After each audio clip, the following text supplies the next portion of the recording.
ಅರಣ್ಯ ಇಲಾಖೆಯವರು ಯಾವುದೋ ಕಾನೂನಿದೆ ಅಂತೇಳಿ ಯಾವುದೋ ಆರ್ಡ್ರ್ ತಂದು 12 ವರ್ಷಗಳ ಹಿಂದೆ ಆರ್ಡ್ರ್ ಆಗಿದೆ 2013 ಜನವರಿಯಲ್ಲಿ ಆರ್ಡ್ರ್ ತಗೊಂಡು ಮನೆ ಕಿತ್ತು ಕೇಳೋಕ್ಕೆ ಬಂದಿದ್ದಾರೆ.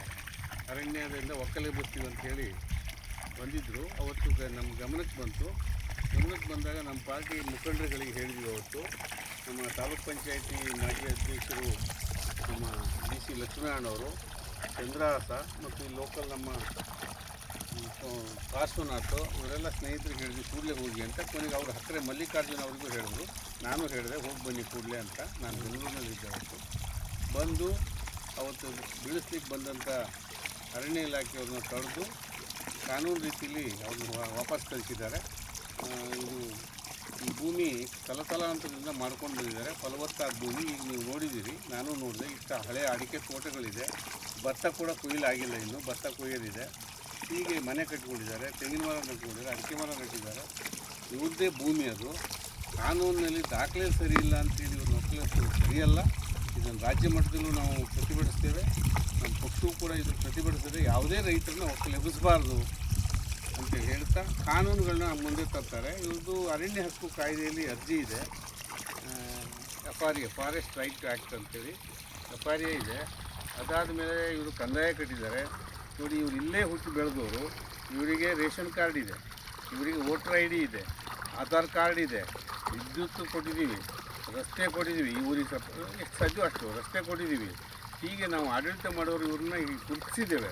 ಈಗ ಏಕಾಏಕಿ ಇವ್ರನ್ನ ಎತ್ತಿ ನೀವು ಒಕ್ಕಲೆಬ್ಬಿಸ್ಬೇಕು ಅಂದರೆ ಎಲ್ಲಿಗೆ ಹೋಗ್ಬೇಕು ಅಂತ ಹೇಳ್ತಾ ಇಲ್ಲ, ಏನು ಮಾಡಬೇಕು ಅಂತ ಹೇಳ್ತಾ ಇಲ್ಲ. ಮನೆ ಕೆಡಕ್ಕೆ ಬರ್ತಾರೆ ಅಂದರೆ ಇವ್ರಿಗೆ ಆಲ್ಟರ್ನೇಟಿವ್ ಏನು? ಯಾರ್ದೋ ಸೈಟಾಗಿ ಯಾರೋ ಮನೆ ಕಟ್ಕೊಂಡ್ರೆ 24 ಗಂಟೆ 36 ತಾಸೊಳಗೆ ಸೈಟ್ ಕೊಡಬೇಕು ಅಂತ ಆದೇಶ ಮಾಡ್ತಾರೆ ಈ ಸರ್ಕಾರದವರು. ಈ ರೈತರು ಇಲ್ಲಿ 16-17 ಕುಟುಂಬಗಳನ್ನ, ಈಗ ಇವ್ರ ಹೆಸರೇನು, ರಂಗರಾಜ್, ಇವ್ರದ್ದು 6 ಎಕರೆ ಜಮೀನಿದೆ. ನೋಡಿ, ಗದ್ದೆ ಮಾಡಿದ್ದಾರೆ. ಗದ್ದೆ ಇದೆ, ಇನ್ನೂ ಭತ್ತ ಕೊಯ್ದಿಲ್ಲ, ಅಡಿಕೆ ಇದೆ, ತೋಟ ಇದೆ. ಎಲ್ಲಿಗೆ ಹೋಗ್ಬೇಕು ಅವರು? ಯಾವುದೋ ಕಾನೂನು ಹಿಡ್ಕೊಂಡು 12 ವರ್ಷದಿಂದ ಆದೇಶ ಮಾಡ್ಕೊಂಡು ಈಗ ಬಂದರೆ 12 ವರ್ಷಗಳ ಕಾಲ ಏನು ಮಾಡ್ತಿದ್ರು? ಹಾಗಾಗಿ ಮತ್ತು ಯಾವುದೇ ಕಾನೂನು ತಿದ್ದುಪಡಿ ಆಗಿಲ್ಲ. ಹಳೆ ಕಾನೂನುಗಳೇ ಇದ್ದಾವೆ. ನಮ್ಮದೇ ಸರ್ಕಾರ ಇದ್ದಾಗ ನಾವು ಯಾರನ್ನೂ ಒಕ್ಕಲೆಬ್ಬಿಸಲಿಲ್ಲ, ಯಾರಿಗೊಂದು ನೋಟಿಸ್ ಕೊಡಲಿಲ್ಲ. ಈಗ ಏಕಾಏಕಿ 3 ವರ್ಷದಿಂದ ಒಕ್ಕಲೆಬ್ಬಿಸೋಕ್ಕೆ ಶುರು ಮಾಡ್ಯಾರ.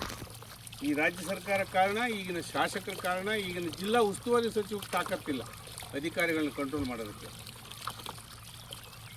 ಹೇಗೆ ಒಕ್ಕಲೆಬ್ಬಿಸ್ತಾರೆ? ಕಾನೂನಿನ ತಿದ್ದುಪಡಿ ಆಗಿದೆ. ಇದೇ ಶಾಸಕರಿದ್ದಾಗಲೇ ಆಗಿರೋದು ಇದು ಆದೇಶ, ಕೋರ್ಟ್ ಆದೇಶ ಆಗಿರೋದು 2013 ಜನವರಿ 5ನೇ ತಾರೀಕು ಆಗಿದೆ. ಯಾರಿಗೆಲ್ಲ ಈ ಕಣ್ಣೋಡ್ಸೋದು ಬೇಡ. ಅದರಿಂದ ಇವ್ರನ್ನ ಒಕ್ಕಲೆಬ್ಬಿಸ್ಕೂಡ್ದು. ಇವ್ರಿಗೆ ಪರಿಹಾರ, ಯಾರು ಉಳುವವನೇ ಹೊಲದೊಡೆಯ. ಅವ್ರಿಗೇನು ಗೊತ್ತು? ನೋಡಿ, ಇವರು ವಿದ್ಯಾವಂತರಲ್ಲ, ಇವ್ರ ಅಪ್ಪ ವಿದ್ಯಾವಂತರಾಗಿರಲಿಲ್ಲ, ಇವ್ರ ರಾಜ್ಯದಂತೂ ಇನ್ನೂ ವಿದ್ಯಾವಂತರಾಗಿರಲಿಲ್ಲ. ಶರಾವತಿ ಮುಳುಗಡೆ ಆದಾಗ ಇಲ್ಲಿ ಬಂದು ಮಾಡ್ಕೊಂಡಿದ್ದಾರೆ. ಸರ್ಕಾರ ಹೇಳ್ತು ಎಲ್ಲೆಲ್ಲಿ ಸಾಧ್ಯ ಇದೆ ನೀವು ಇಲ್ಲಿ ಖಾಲಿ ಮಾಡಿ, ನೀರು ತುಂಬ್ತದೆ, ಅಲ್ಲಿ ಹೋಗಿ ಎಲ್ಲೆಲ್ಲಿ ಜಮೀನು ಸಾಧ್ಯ ನೀರು ಇದೆ ನಿಮ್ಗೆ ಅನುಕೂಲ ಇದೆ ಅಲ್ಲಿ ಮಾಡ್ಕೊಳ್ಳಿ ಅಂದರು. ನಾವು ಹೊಳೆ ಕಬ್ಬದಾಗ ಹೋಗಿ ಮಾಡ್ಕೊಂಡ್ವಿ. ಇವ್ರು ಇಲ್ಲಿ ಬಂದು ಮಾಡ್ಕೊಂಡಿದ್ದಾರೆ. ಇವ್ರದ್ದೇನು ತಪ್ಪಿದೆ?